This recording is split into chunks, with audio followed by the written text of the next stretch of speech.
Now, there may be no second meeting, because if I feel that it's not appropriate to have it because I didn't get the answers that we have to have, then we're not going to have a second meeting. Trump doesn't even know what ground rules to set, because it's not like he necessarily knows what's at stake. When people talk about the bravery, Ukrainians, and talk about how they're willing to fight to every last, do you think that having people like that who don't want to be there and were forced into it, think they might be a less effective fighting force? Let's go on now to President Trump and a preview of the meeting with, well, he's going to be meeting, you got Zelensky and then you got Vladimir Putin, and the media is going nuts now. Another chance to end Ukraine. This war is driving me insane. Back and forth and back again. These peace talks have become a real. We're going to have a second meeting, which will be more productive than the first. All right. So before anything else, I just want you guys to know, before this meeting, there was a recent Gallup poll that showed that now 69% of Ukrainians favor a negotiation to the end of the war as soon as possible, with the remaining 24% being John Bolton. So that doesn't even equal 100. Who wrote that? There were some undecided. I wrote the bit before I had the full numbers. But no, it is true. 69% want an end to the war, right? And tomorrow, President Trump is going to be meeting with Putin in Alaska to discuss bringing all of this to a halt. And look, this is a point in time where the stakes are really high. There's a very good chance that we're going to have a second meeting, which will be more productive than the first, because the first is I'm going to find out where we are and what we're doing. Again, this is Biden's war. This isn't my war. He got us into this thing. True. And it should have never happened. This war would have never happened if I were president. But certain great things can be gained in the first. It's going to be a very important meeting. But it's setting the table for the second meeting. I think the second meeting, if the second meeting takes place. Now, there may be no second meeting, because if I feel that it's not appropriate to have it because I didn't get the answers that we have to have, then we're not going to have a second meeting. Again, 69% of Ukrainians now want a negotiated settlement. This is very, very different from where we were before, and I think it's important. All references are available, links in the description, to be clear. It's important to contrast what the Ukrainian people, the people dying, and this doesn't mean we're apologists for Putin, what they want versus the people in the Western world who believe that this should continue. It's like them saying, okay, we are done with this. No, go, be brave. We're behind you. We don't want to be brave anymore. We want to live. No, go be brave. Here's some more money. Please keep the war going on. It's time for Russian in the Ukraine. Insane of Ukraine.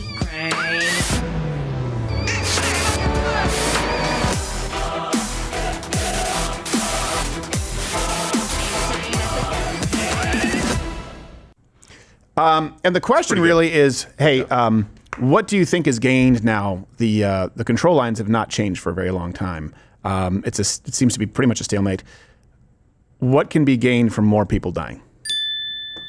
Honestly, it's kind of that simple at this point. And I know there's always a little bit more to it than that. But let's show you how this has been covered, because no matter what this president does, he has to be wrong. He has to be guilty of something. So he used to be a Putin apologist. Then he was inflaming tensions. By the way, he was talking about Vladimir Putin.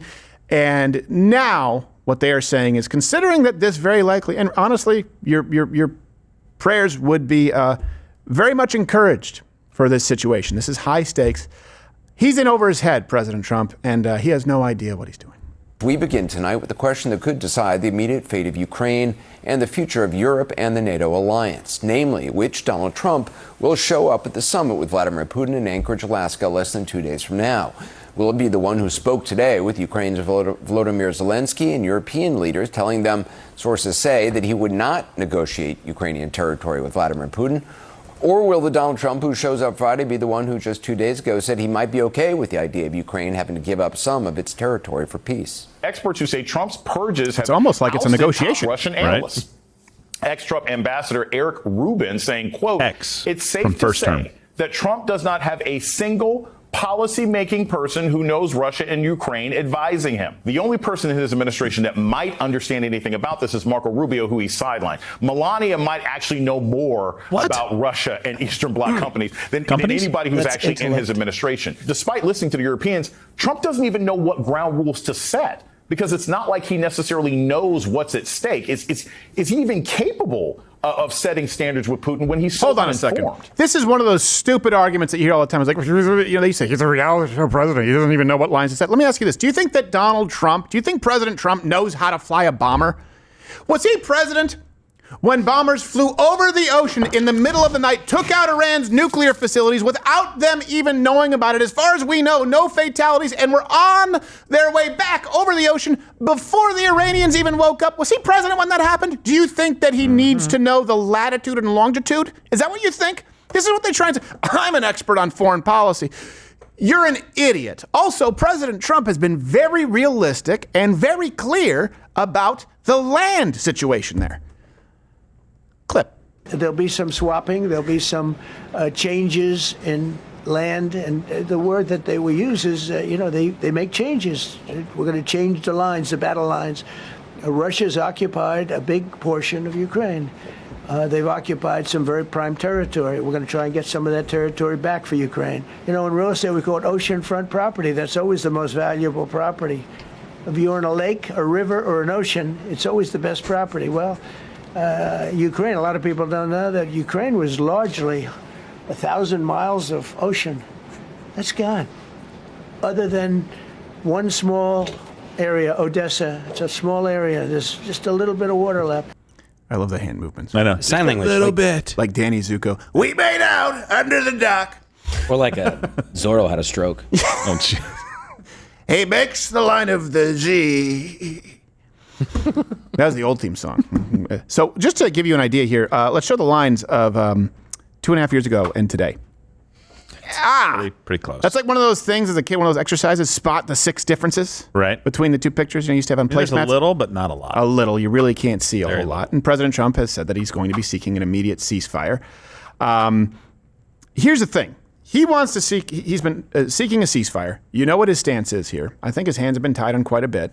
He's also applied some serious leverage economically against Russia, which I don't know that anyone else was really discussing that seriously. It would probably be pretty hard to when you basically were putting moratoriums, putting bans on energy on our own land, as you saw former Vice President Biden did while people were getting their energy and oil from Russia. So it's almost like you're in a less powerful negotiating position, whereas Donald Trump has done the opposite and will punish people who trade with Russia, which may make Vladimir Putin more amenable to negotiations at this point in time. Hey, at least it's an option, or we could have just kept sending more and more money, more blank checks. He also said, we're not going to keep funding this war. You guys, our European allies who haven't been paying your fair share, you can buy arms from us.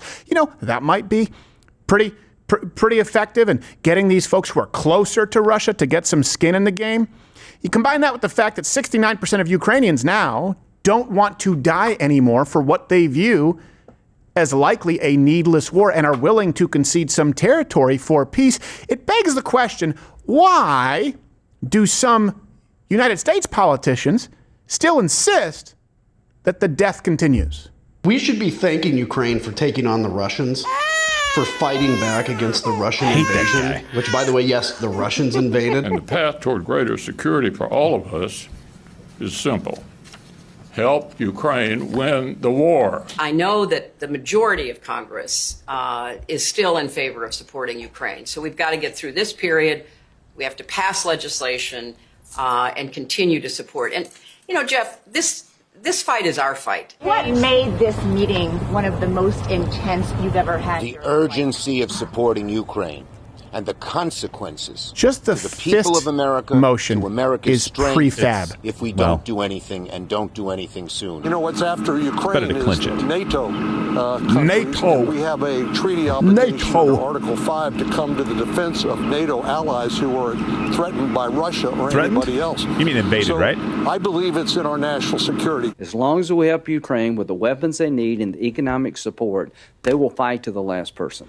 Sure. So maybe 69% of them say that they don't want to, but I'll really get a kick out of it. I still think that they should fight down to the last man, woman, and child to die in Ukraine as long as we're making money from our sales. They should keep on fighting down to the last man, down to the last pair of boxer briefs. I shouldn't be saying that out loud.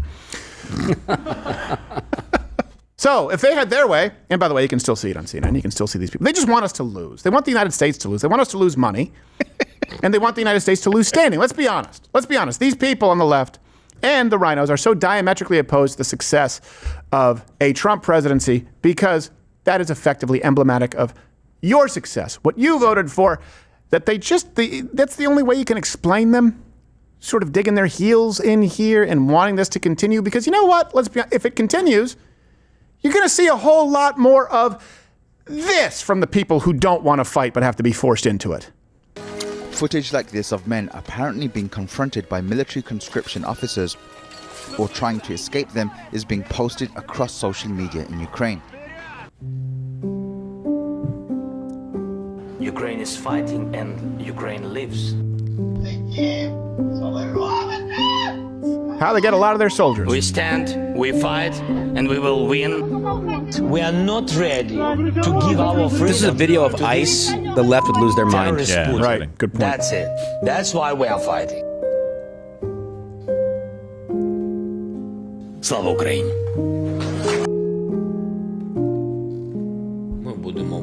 We are going to fight for every inch of our territory. We will continue fighting for our land, whatever the cost. We will stand and fight.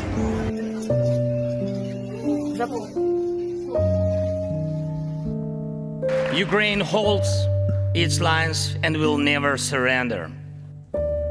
All things which are Ukrainian will be Ukrainian. Even you, but you have nice ocean and don't feel now, but you will feel it in the future.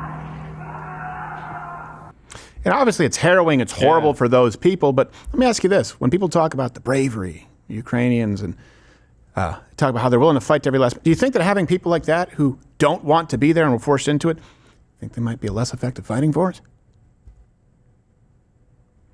Now add the polls. 69% of Ukrainians want it done. That's left. Yeah, I'm exactly. not trying to be funny, but no. That's sad. It's very sad. And it's almost like some people thought that this is where we were going to end up no matter what. And you were told that you were a Putin apologist. Right. You were told that you were a fascist. It's almost like people said this is needless because these lines aren't changing. And by the way, neither country has been anything other than one of the world's pricks. Let's be clear. Zelensky is just as fraudulent and he's about as worthy of respect as Putin, which is to say neither one is a very respectable person and neither one is authentic. And I'm not a fan of either nations here. It's like, hey, you know what? Neither one of you have gotten this right for a really long time. So maybe you guys need to hash it out. And unfortunately, there's some consequences. I'm not saying that it's equal, that both have committed evil deeds in an equal amount. But to act as though there's good guy, bad guy, when this is probably the clearest example of a war where that's not exactly the case, that it's a land dispute that doesn't really involve us, let alone to the tune of hundreds of billions of dollars, and the control lines haven't changed. Hey, here we are 2.5 years later. You were people saying this is where we're going to be. This is exactly where we would end up. You were just a Putin apologist. Remember how they tried to silence you with that? It was the new racism. And by the way, the Putin apologist in chief, or at least they've accused him of being, President Trump, he minced no words in threatening pretty severe consequences if Russia doesn't agree and finally come to the very large table.